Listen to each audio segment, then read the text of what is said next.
സാധാരണയായി പുരുഷന്മാരിൽ കാണപ്പെടുന്ന ഒരു പ്രയാസമാണ് പ്രോസ്റ്റേറ്റ് ഗ്രന്ഥിയിൽ ഉണ്ടാകുന്ന വീക്കം. അത് കാരണം അവർക്ക് തീരെ ശാരീരികപരമായിട്ട് ലൈംഗിക ബന്ധത്തിൽ ഏർപ്പെടാൻ പറ്റാത്തൊരു സാഹചര്യം ഉണ്ടാവുക. അതുപോലെ മൂത്രം ഉറ്റുറ്റി പോവുക, മൂത്രം ഒഴിച്ചു കഴിഞ്ഞാലും വീണ്ടും ഒഴിക്കാനുള്ളൊരു ടെൻഡൻസി ഉണ്ടാവുക.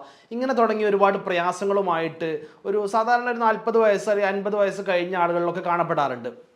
ഇത് സാധാരണ ചില ആളുകൾ പറയാറുണ്ട് പുരുഷ ഗ്രന്ഥി പ്രോസ്റ്റേറ്റ് ഗ്രന്ഥിയിലെ വീക്കമാണോ, അല്ലെങ്കിൽ പ്രോസ്റ്റേറ്റ് ഗ്രന്ഥിയുടെ ക്യാൻസർ ആണോ, ഇങ്ങനെ തുടങ്ങി പല തരത്തിലുള്ള അസുഖങ്ങളും ഈ പ്രോസ്റ്റേറ്റ് ഗ്രന്ഥിയുമായി കാണപ്പെടാറുണ്ട്.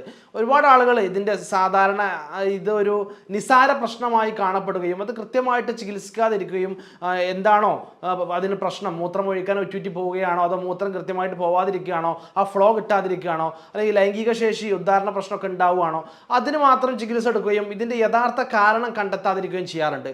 അങ്ങനെ പിന്നീട് നമ്മൾ കൃത്യമായിട്ട് അനലൈസ് ചെയ്യുമ്പോഴാണ്, കൃത്യമായിട്ട് പഠിക്കുമ്പോഴാണ് ഇത് പ്രോസ്റ്റേറ്റ് ക്യാൻസർ ആയിരുന്നു എന്ന് മനസ്സിലാക്കുകയും അതിന് കുറച്ചുകൂടെ ക്യാൻസർ ഒന്ന് മൂർച്ഛിച്ചതിന് ശേഷം മാത്രം നമ്മളത് അറിയുകയും ചെയ്യാറുള്ളത്.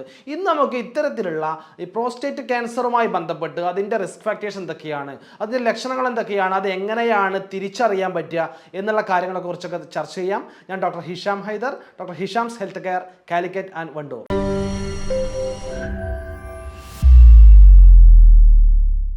പ്രോസ്റ്റേറ്റ് ഗ്രന്ഥി എന്ന് പറയുന്ന ഈ ഒരു ഗ്രന്ഥി പുരുഷന്മാരിൽ കാണപ്പെടുന്ന, സ്ത്രീകളെ അപേക്ഷിച്ച് പുരുഷന്മാരിൽ മാത്രം, സ്ത്രീകളില്ലാത്ത ഒരു ഗ്രന്ഥിയാണ് പ്രോസ്റ്റേറ്റ് ഗ്ലാൻഡ് എന്ന് പറയുന്നത്. ഈ പ്രോസ്റ്റേറ്റ് ഗ്ലാൻഡ് നമ്മളുടെ മൂത്രസഞ്ചിയുടെ പിൻഭാഗത്തായിട്ടാണ് സ്ഥിതി ചെയ്യപ്പെടുന്നത്. ഈ പ്രോസ്റ്റേറ്റ് ഗ്രന്ഥി എന്ന് പറയുന്നത് നോർമലി ആയിട്ട് ഇതിന് പലതരത്തിലുള്ള ഫങ്ഷൻസ് ഉണ്ട്. നമ്മുടെ സെമൻ്റെ ക്വാളിറ്റി കൂട്ടാൻ വേണ്ടിയിട്ട്, സെമൻ പ്രൊഡക്ഷൻ ഉണ്ടാക്കാൻ വേണ്ടിയിട്ട്, അഥവാ സെമൻ നമ്മൾ പുരുഷ ബീജം എന്നൊക്കെ പറയുന്ന ഈ സെമൻ കുട്ടികളുണ്ടാകാൻ സഹായിക്കുന്ന സെമൻ്റെ ക്വാളിറ്റി കൂട്ടാൻ അല്ലെങ്കിൽ സെമൻ പ്രൊഡ്യൂസ് ചെയ്യാൻ വേണ്ടിയിട്ട് ഈ സെമൻ്റെ മോട്ടിലിറ്റി, ഈ സെമൻ ഉണ്ടായതുകൊണ്ട് മാത്രം കാര്യമില്ല, അത് കൃത്യമായിട്ട് സ്ത്രീ അണ്ടത്തിലേക്ക് പോയി അത് ഒരു മോട്ടിലിറ്റി ഉള്ള, ജീവനുള്ള, ഒരു ആക്റ്റീവ് ആയിട്ടുള്ള, മോട്ടിലിറ്റി കൂടുതലുള്ള ഒരു സ്പേമായിട്ട് മാറേണ്ടതുണ്ട്. അതിനൊക്കെ ഹെൽപ്പ് ചെയ്യുന്നതാണ് നമ്മളുടെ ഈ പ്രോസ്റ്റേറ്റ് ഗ്രന്ഥി എന്ന് പറയുന്നത്. അതുപോലെ തന്നെ പ്രോസ്റ്റേറ്റ് ഗ്രന്ഥിയാണ് ഹോർമോണൽ, നമ്മളുടെ ടെസ്റ്റോസ്റ്റിറോൺ ഹോർമോണിനെ ഡൈഹൈഡ്രോ ടെസ്റ്റോസ്റ്റിറോൺ ആക്കി മാറ്റുകയും അങ്ങനെ അത് ഇത്തരത്തിലുള്ള സെക്ഷൽ ലൈംഗിക ശേഷിയൊക്കെ ഹെൽപ്പ് ചെയ്യുന്ന ഇതും ഇത്തരത്തിലുള്ള പ്രോസ്റ്റേറ്റ് ഗ്രന്ഥിയാണ്. ഇങ്ങനെ ഈ പ്രോസ്റ്റേറ്റ് ഗ്രന്ഥി തന്നെയാണ് ഞാൻ നേരത്തെ പറഞ്ഞ പോലെ നമ്മുടെ മൂത്രാശയവും ത്തിലൂടെ വരുന്ന മൂത്രമാണെങ്കിലും അതുപോലെ തന്നെ പ്രോസ്റ്റേറ്റ് ഗ്രന്ഥിയിൽ നിന്ന് വരുന്ന സെമൻ ആണെങ്കിലും ഒക്കെ പുറത്തോട്ട് വരുന്നത് യൂറിത്ര വഴിയാണ് പുറത്തോട്ട് വരുന്നത്. അപ്പം ഇത്തരത്തിലുള്ള ഇതുമായി ബന്ധപ്പെട്ട് കിടക്കുന്ന ലക്ഷണങ്ങളൊക്കെ ഇതുമായി ബന്ധപ്പെട്ട അസുഖങ്ങൾക്ക് കാണപ്പെടാറുണ്ട്. പൊതുവെ സാധാരണയായിട്ട് ഈ പ്രോസ്റ്റേറ്റ് ഗ്രന്ഥി വീങ്ങിയതാണോ, അഥവാ BPH എന്ന് പറയും, ബിനൈൻ പ്രോസ്റ്റേറ്റിക് ഹൈപ്പർപ്ലേഷ്യ, പ്രോസ്റ്റേറ്റ് ഗ്രന്ഥി വീങ്ങി വരിക, ഇതിൻ്റെ വീക്കമാണോ അതോ പ്രോസ്റ്റേറ്റ് ക്യാൻസർ ആണോ എന്ന് ഭയങ്കരമായിട്ട് കൺഫ്യൂഷൻസ് ഉണ്ടാക്കാറുണ്ട്. അത് കൃത്യമായിട്ട് തിരിച്ചറിഞ്ഞാൽ മാത്രമേ അതിനനുസരിച്ചുള്ള ഒരു ചികിത്സ, ഒരു ട്രീറ്റ്മെൻറ്റ് നമുക്ക് എടുക്കാൻ പറ്റുള്ളൂ. നോർമലി ഇതിൻ്റെ റിസ്ക് ഫാക്ടേഴ്സ് എന്ന് പറയുന്നത് 50 വയസ്സ് കഴിഞ്ഞ ആളുകൾക്കാണ് ഇത് ഉണ്ടാവാറുള്ളത്. 50 വയസ്സ് കഴിഞ്ഞ ആളുകൾ, അല്ലെങ്കിൽ ജെനറ്റിക് ഫാക്ടേഴ്സ്, അതുപോലെ തന്നെ ഫാമിലി ഹിസ്റ്ററി ആയിട്ട് അവരുടെ ഫാദറിന് അല്ലെങ്കിൽ ഗ്രാൻഡ് ഫാദറിനൊക്കെ ഇത്തരത്തിലുള്ള പ്രോസ്റ്റേറ്റ് ക്യാൻസർ ഉണ്ടായിരുന്നു, അങ്ങനെയുള്ള ആളുകൾക്ക് പ്രോസ്റ്റേറ്റ് ക്യാൻസർ ഉണ്ടാവാറുണ്ട്. മറ്റൊന്നാണ് നമ്മുടെ ലൈഫ് സ്റ്റൈലിൻ്റെ, നമ്മുടെ ജീവിതശൈലിയുടെ ഭാഗമായിട്ടും പ്രോസ്റ്റേറ്റ് ക്യാൻസർ വരാറുണ്ട്. നമുക്കറിയാം പുരുഷന്മാരിൽ കാണപ്പെടുന്ന ക്യാൻസറിൻ്റെ ഭൂരിഭാഗം അല്ലെങ്കിൽ ഒരു മെജോറിറ്റി എന്ന് പറയുന്നത് പ്രോസ്റ്റേറ്റ് ക്യാൻസറാണ്. ലൈഫ് സ്റ്റൈൽ എന്ന് പറയുമ്പോൾ നമ്മൾ ഈ ഒരു കാലഘട്ടത്തിൽ ഉണ്ടാകുന്ന ആഹാരങ്ങൾ, ഫാസ്റ്റ് ഫുഡ് ആവാം, ജങ്ക് ഫുഡ് ആവാം എന്ന് തുടങ്ങിയിട്ടുള്ള ആഹാര രീതികൾ, അതുപോലെ തന്നെ സ്മോക്കിങ്, അതുപോലെ തന്നെ ആൽക്കഹോളിസം, ഇത്തരത്തിലുള്ള പ്രയാസങ്ങളൊക്കെ തന്നെ ഈ പ്രോസ്റ്റേറ്റ് ക്യാൻസർ ആയിട്ട് മാറാറുണ്ട്. അപ്പോൾ നമ്മുടെ ലൈഫ് സ്റ്റൈലും ഇതിന് പ്രധാനപ്പെട്ട ഘടകമാണ്. നേരത്തെ പറഞ്ഞ പോലെ ജെനറ്റിക് ഫാക്ടേഴ്സ് ആവാം, ഫാമിലി ഇഷ്യൂസ് ആവാം, ഇതിൻ്റെ കൂടെ തന്നെ ഇത്തരത്തിലുള്ള പ്രശ്നങ്ങൾക്കൊക്കെ ഈ ഒരു പ്രോസ്റ്റേറ്റ് ക്യാൻസർ ഉണ്ടാവാനുള്ള കാരണമാവാറുണ്ട്. ഇപ്പോൾ നോർമലി ചില ആളുകളിൽ ഒരു 50 വയസ്സാകുമ്പോൾ ഈ പ്രോസ്റ്റേറ്റ് ഗ്രന്ഥി വീങ്ങാറുണ്ട്. അത് കൃത്യമായിട്ട് നമ്മൾ പരിഗണിച്ചിട്ടില്ലെങ്കിൽ അതും ഈ ഒരു ക്യാൻസർ ആയിട്ട് മാറാനുള്ള സാധ്യതകളുണ്ട്. അപ്പോൾ നമ്മൾ ആദ്യം തന്നെ ഇത്തരത്തിലുള്ള പ്രയാസങ്ങൾ, അഥവാ നമുക്ക് ഇതിൻ്റെ ലക്ഷണങ്ങൾ എന്ന് പറയുമ്പോൾ ആദ്യമായിട്ട് കാണപ്പെടുന്ന ചിലപ്പോൾ ചില ആളുകളിൽ ഉദ്ധാരണശേഷി നഷ്ടപ്പെടുക, അല്ലെങ്കിൽ ഭാര്യയുമായിട്ട് ബന്ധപ്പെടാൻ കഴിയാത്തൊരവസ്ഥ ഉണ്ടാവുക, അല്ല എങ്കിൽ ഈ മൂത്രം ഒഴിച്ച് കഴിഞ്ഞാലും വീണ്ടും മൂത്രമൊഴിക്കാനുണ്ട്, ഒരു പൂർണ്ണമായ ഒരു സാറ്റിസ്ഫാക്ഷൻ കിട്ടാതിരിക്കുക, അല്ലെങ്കിൽ മൂത്രമൊഴിച്ച് വീണ്ടും ഉറ്റി പോയിക്കൊണ്ടിരിക്കുക. നമ്മൾ മൂത്രമൊഴിച്ച് എഴുന്നേറ്റ് പോന്നു കഴിഞ്ഞാലും വീണ്ടും ഉറ്റി പോയിക്കൊണ്ടിരിക്കുക. അതിനുള്ള കാരണം എന്ന് പറയുന്നത് സഞ്ചിയുടെ തൊട്ട് അടുത്ത് തന്നെയാണ്, അല്ലെങ്കിൽ പിറകിൽ തന്നെയാണ് ഈ പ്രോസ്റ്റേറ്റ് ഗ്രന്ഥി കാണപ്പെടുന്നത്. അപ്പോൾ ആ പ്രോസ്റ്റേറ്റ് ഗ്രന്ഥിയിൽ ഉണ്ടാകുന്ന വീക്കം നമ്മുടെ മൂത്രസഞ്ചിയിൽ അമർന്നു കൊണ്ടിരിക്കുകയും അതിനെ പ്രസ് ചെയ്യുകയും അങ്ങനെ മൂത്രം ഉറ്റി പോകുന്ന അവസ്ഥ, മൂത്രം കൃത്യമായി പോകാത്ത അവസ്ഥ, അല്ലെങ്കിൽ മൂത്രത്തിൽ മഞ്ഞ കളർ ഉണ്ടാവുക, അഥവാ രക്തത്തിൻ്റെ അംശമൊക്കെ ഉണ്ടാവുക, മൂത്രത്തിൽ രക്തം കാണപ്പെടുക, അല്ലെങ്കിൽ സെമനിൽ നമ്മൾ ബന്ധപ്പെട്ട് കഴിഞ്ഞ ഇജാക്കുലേഷൻ്റെ സമയത്ത് സെമനിൽ രക്തത്തിൽ ഡോട്ടൊക്കെ ആയിട്ട് കാണപ്പെടുക. ഇങ്ങനെയുള്ള പ്രശ്നങ്ങൾ, മൂത്രം ഒഴിക്കുമ്പോൾ വേദന ഉണ്ടാവുക, എരിച്ചിലുണ്ടാവുക, ഇതൊക്കെ കോമൺ ആയിട്ടുള്ള ലക്ഷണങ്ങളാണ്.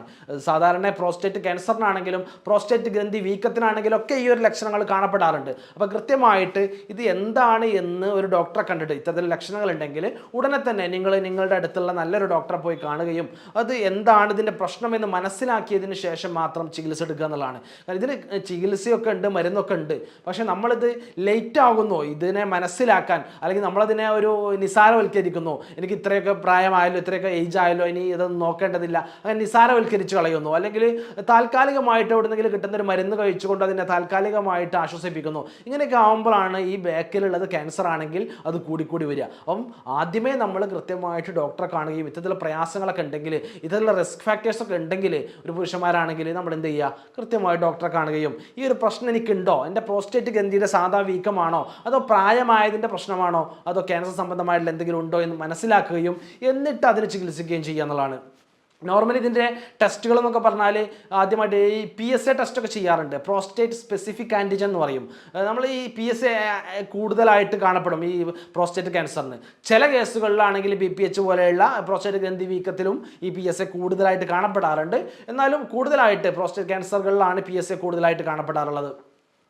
അതുപോലെ തന്നെ നമുക്ക് സ്കാൻ ചെയ്താൽ മനസ്സിലാകും. സ്കാൻ ചെയ്താൽ നമ്മുടെ പ്രോസ്റ്റേറ്റ് ഗ്രന്ഥി എത്രത്തോളം വീങ്ങിയിട്ടുണ്ട്, നന്നായിട്ട് വലുതായിട്ടുണ്ടോ എന്നുള്ളതൊക്കെ മനസ്സിലാവും. അതിൽ ക്യാൻസർ ആണോ അല്ലേന്ന് മനസ്സിലാവില്ല, അത് പ്രോസ്റ്റേറ്റ് ഗ്രന്ഥിക്ക് വീക്കമുണ്ടോ, വലുതായിട്ടുണ്ടോ, നോർമൽ ആണോ അല്ലേ എന്നുള്ളതാണ് അതിൽ സ്കാനിങ്ങിലൂടെ നമുക്ക് മനസ്സിലാക്കാൻ കഴിയുക. അതുപോലെ അതിനുശേഷം കുറച്ചുകൂടെ പ്രോസ്റ്റേറ്റിലുള്ള കോശങ്ങളുടെ ബയോപ്സി ചെയ്യാം. ഇത് കൺഫേം ചെയ്യാൻ വേണ്ടിയിട്ട്, പ്രോസ്റ്റേറ്റ് ക്യാൻസർ തന്നെയാണെന്ന് കൺഫേം ചെയ്യാൻ വേണ്ടിയിട്ട് ഇത്തരത്തിലുള്ള ബയോപ്സികളും ചെയ്താൽ നമുക്കിത് ക്യാൻസർ ആണോ അല്ലേ എന്നുള്ളത് തിരിച്ചറിയാനും എന്നിട്ട് അതിൻ്റെ ഗ്രേഡ് എത്രയാണ്, തുടക്കമാണോ, അതിനെ കൃത്യമായിട്ട് ചികിത്സകളിലൂടെ പരിഹരിക്കാനും നമ്മളെ കൊണ്ട് സാധ്യമാവുന്നതാണ്. ഇനി ഈ ഒരു പ്രശ്നങ്ങളെ കൃത്യമായിട്ട് ഐഡൻറ്റിഫൈ ചെയ്യുക, കൃത്യമായിട്ട് ഡയഗ്നോസ് ചെയ്തതിന് ശേഷം മാത്രം നമ്മളതൊരു ചികിത്സയിലേക്ക് എടുക്കുക. എന്നിട്ട് ആ ഒരു നമ്മൾക്ക് എന്തൊക്കെയാണോ ലക്ഷണങ്ങൾ ഉണ്ടായത് ആ ലക്ഷണങ്ങളൊക്കെ പറഞ്ഞ് മനസ്സിലാക്കി അതിനുശേഷം കൃത്യമായിട്ട് മരുന്ന് കഴിച്ച് ഇത് പൂർണ്ണമായിട്ടും മാറ്റുന്ന രീതിയിലേക്ക് അത് മാറുക എന്നുള്ളതാണ്. ഏറ്റവും പ്രധാനമായിട്ട് നമ്മൾ ശ്രദ്ധിക്കേണ്ടത്, നമ്മൾ ഒരിക്കലും മൂത്രം പിടിച്ചു വെക്കാൻ പാടില്ല. അല്ലെങ്കിൽ ഈ മൂത്രം ഉറ്റിറ്റി പോവുകയാണെങ്കിൽ അത് വീണ്ടും ഡോക്ടറെ കാണിക്കാതെ നീണ്ടു പോകാനും പാടില്ല. കൃത്യമായിട്ട് മൂത്രത്തിൽ എന്തെങ്കിലും രക്തത്തിൻ്റെ അംശം കണ്ടാൽ അത് എങ്ങനെയെങ്കിലും അബദ്ധവശാൽ വന്നതായിരിക്കും, അങ്ങനെ നിസാരവൽക്കരിക്കാൻ പാടില്ല. മൂത്രം ഒഴിക്കുമ്പോൾ എന്തെങ്കിലും നീറ്റൽ വന്നാൽ അതിനെ നിസാരകരമായിട്ട് തള്ളിക്കളയാൻ പാടില്ല. മൂത്രം ഒഴിക്കുന്ന സമയത്ത് വേദനയോ നീറ്റലോ വന്നാൽ അതിനെ നിസാരകരമായിട്ട് തള്ളിക്കളയാൻ പാടില്ല. ഇങ്ങനെയുള്ള കാര്യങ്ങളൊക്കെ ശ്രദ്ധിക്കുകയും, അതുപോലെ ലൈംഗിക ബന്ധത്തിൻ്റെ പ്രശ്നം പറഞ്ഞു, ലൈംഗിക ബന്ധത്തിൽ ഏർപ്പെടുന്നത് എനിക്ക് ഒരു 40 വയസ്സ് കഴിഞ്ഞില്ലേ, 45 വയസ്സായില്ലേ, അതുകൊണ്ട് ശേഷി പോയതായിരിക്കും എന്ന് കരുതിയിരിക്കാൻ പാടില്ല. ഇത് കാരണം ഇത് മക്കളുണ്ടാവാത്ത പ്രശ്നം ഒക്കെ ഉണ്ടാവാം. ഇത് 50 വയസ്സുള്ള മേലെയാണ് കൂടുതൽ ആളുകൾക്ക് സാധ്യത എന്നാണ് പറഞ്ഞത്. അതിൻ്റെ താഴെയുള്ള ആളുകളിലും കണ്ടുവരുന്നുണ്ട്. അപ്പം കുട്ടികൾ ഉണ്ടാവാത്ത പ്രശ്നം അങ്ങനെയൊക്കെ ഉണ്ടാവാറുണ്ട്. അപ്പം ഇത് കൃത്യമായിട്ട് മനസ്സിലാക്കി കൃത്യമായിട്ട് ചികിത്സ എടുക്കുക. നമ്മുടെ ലൈഫ് സ്റ്റൈലിൽ നല്ല മാറ്റം വരുത്തേണ്ടതുണ്ട്, നന്നായിട്ട് വെള്ളം കുടിക്കേണ്ടതുണ്ട്. അതുപോലെ തന്നെ ഈ മൂത്രം പിടിച്ചു വെക്കുന്ന ഹാബിറ്റ് ഉണ്ടെങ്കിൽ അത് ഒഴിവാക്കേണ്ടതുണ്ട്. ഫാസ്റ്റ് ഫുഡ്, ജങ്ക് ഫുഡ് പോലെയുള്ള കാര്യങ്ങളൊക്കെ ഒഴിവാക്കേണ്ടതുണ്ട്. പുകവലി പൂർണ്ണമായിട്ട് ഒഴിവാക്കേണ്ടതുണ്ട്. ഇങ്ങനെ ഇത്തരത്തിലുള്ള സാധ്യത എൻ്റെ പേരൻസിന്, എൻ്റെ ഫാദർക്ക്, ഗ്രാൻഡ് ഫാദർക്ക് ഒക്കെ ഇത് ഉണ്ടായിരുന്നു, അതുകൊണ്ട് എനിക്കിത് ഉണ്ടാകാനുള്ള സാധ്യത ഉണ്ടെങ്കിൽ റെക്കറൻ്റായിട്ട് ചെക്കപ്പ് ചെയ്യുക എന്നുള്ളതാണ്. അടിക്കടി ഇത്തരത്തിലുള്ള ചെക്കപ്പുകൾ, സ്കാനിങ്ങുകൾ, ടെസ്റ്റുകളൊക്കെ ചെയ്തുകൊണ്ട് എനിക്ക് ഇത്തരത്തിലുള്ള പ്രശ്നങ്ങളൊന്നും ഇല്ല എന്ന് ഉറപ്പുവരുത്തുക. കൃത്യമായിട്ടൊരു ഡോക്ടറുടെ നിർദ്ദേശപ്രകാരം മരുന്ന് കഴിക്കുക. പ്രോസ്റ്റേറ്റ് ഗ്രന്ഥിയുടെ വീക്കമാണെങ്കിലും ഒക്കെ, ഈ പ്രോസ്റ്റേറ്റ് ഗ്രന്ഥിയുടെ പ്രശ്നങ്ങളാണെങ്കിൽ, മൂത്രമൊഴിക്കാനുള്ള പ്രശ്നങ്ങളും ലൈംഗിക പ്രശ്നങ്ങളൊക്കെ ആണെങ്കിൽ ഇതിന് കൃത്യമായിട്ടുള്ള ഹോമിയോപ്പതി ചികിത്സ ലഭ്യമാണ്. കൃത്യമായിട്ട് ജനറൽ മാനേജ്മെൻറ്റോടുകൂടി ഇതുവരെ പറഞ്ഞ കാര്യങ്ങൾ ശ്രദ്ധിക്കുന്നതോടുകൂടി കൃത്യമായ ഒരു ഡോക്ടറുടെ നിർദ്ദേശപ്രകാരം ഹോമിയോപ്പതി ചികിത്സയിലൂടെ തന്നെ ഈ പ്രോസ്റ്റേറ്റ് സംബന്ധമായ പ്രശ്നങ്ങൾ, പുരുഷ സംബന്ധമായ പ്രശ്നങ്ങൾ മാറ്റിയെടുക്കാൻ നമ്മളെ കൊണ്ട് കഴിയുന്നതാണ്. എല്ലാവർക്കും നന്ദി, നമസ്കാരം.